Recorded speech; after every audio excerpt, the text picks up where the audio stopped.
Get it? The Bert Show.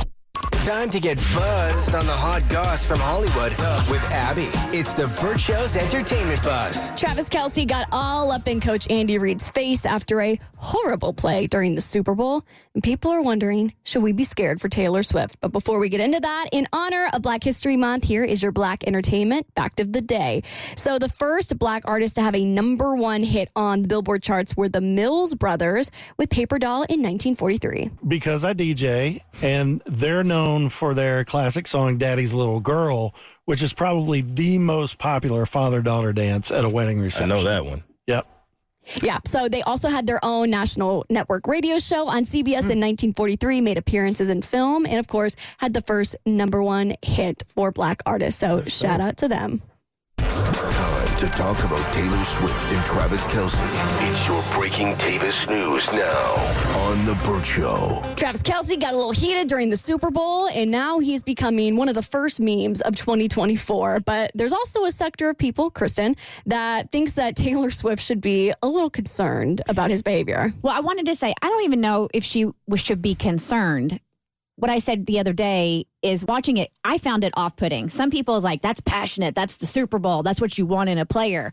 It just came across to me as, like, because he wanted to get back in the game, it came across as, it was an ick for me. Him, like, bumping into the coach and screaming in his face. Like, I mean, you could tell he was pissed. Like, there was anger there. Now, after the game, they both did a press conference. The coach talked about it. He doesn't have a problem with it. Travis talked about it. He didn't have a problem with it, said he apologized privately, whatever. So if the two of them are okay with it, then so be it. But for anybody watching, and I think there was maybe a difference in, because I think Cassie was on the same page as me. There might have been a difference in perspectives as far as men and women go. Yeah, man, like that was, for me, was not a good look. Yeah, I thought it was a silly take. And I stand corrected because I've heard a lot of women say this now, the same thing about him. But I still. Oh, you thought when I said that, when you brought it up, that you thought it was a silly take? Yeah, when you said that, I'm like, really? Because I've seen this about a trillion different times. Yeah, it was just, and I can understand like the ick factor. Nobody wants to see their man like in his worst possible moment. The only thing that I was taking into consideration, still do honestly, is that this is the height of stress for him, right? And clearly, he's a bit of a control freak, as all future Hall of Famers want the ball in their hands and they want to contribute to the game. So he was pissed that he wasn't in the game and lost his crap on national TV. I didn't take it as, wow, there's a big old anger red flag in that moment. You also have to take into account, and this is something that literally just dawned on me.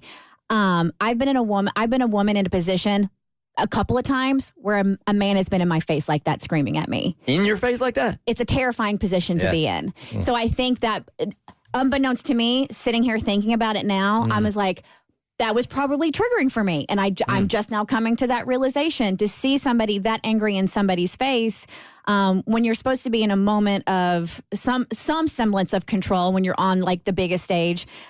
I think, I'm not saying that's the reason why, but it probably lends to it. If you've ever had somebody like in your face, invading your space with that amount of anger, it's a scary position to be in. Let me ask you this question, and I think I know the answer to this. If it was, let's say, a women's basketball player losing it in the championship on her head coach, who is also a female, would you feel the same way? Yes, I would. Okay. Because for me, it's a level of respect thing, man. And there's also like some as far as like respect of authority, like that's your coach. I played college basketball, and I know coaches get in players' faces. I've had my coach Cole, who's a woman. I mean, she would get passionate and she would yell, and I'm okay with that. Like, I really am, because I understand from a competitive sport nature and what you need to get the best out of your players, right? I get that Travis was trying to get the best out of his coach.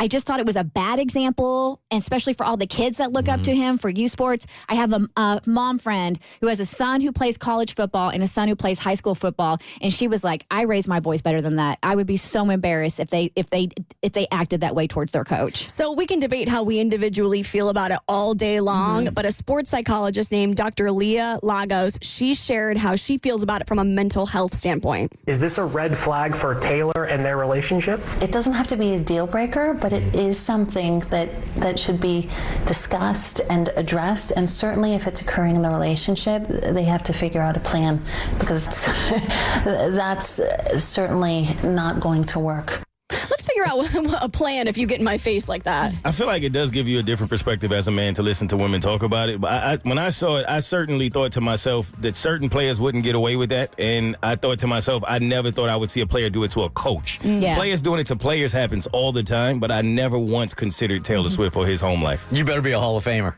You better be a Hall of Famer. The guy that's fourth on the depth chart can't do that. Never. You're going to be leaving your jersey in the locker room at the end of that game. For more stories, head to the Bert Show podcast on your favorite listening platform. Get it? The Bert Show.